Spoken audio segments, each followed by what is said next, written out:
চরিত্র খারাপ, তখন ঠিক নেই।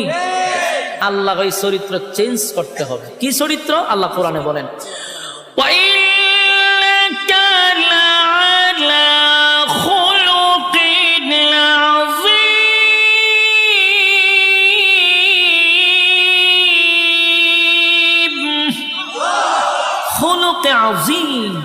চরিত্র কার?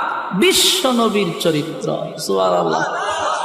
এক একটা নবীর এক একটা গুণ দিয়ে জান্নাতের ভিতরে আল্লাহ ঢোকাবে, আমার নবীর চরিত্র থাকবে আমাদের ভিতরে। সুবহানাল্লাহ। তাহলে এই নিয়ামতগুলি কি দুনিয়ার জমিনে আমরা চায়া পাবো? জোরে হইন না। কেউ যদি দোয়া করে কোনোদিন এই নিয়ামত পাবো না। যতগুলা বললাম দুনিয়াতে কোন নবী রাসূলকেও আল্লাহ দেয় নাই শুধু চরিত্র ছাড়া। প্রত্যেক নবীর চরিত্র ছিল ফুলের মতো পবিত্র, কোনো সমস্যা নাই। তিল পরিমাণ কোনো স্পট কোনো নবী রাসূল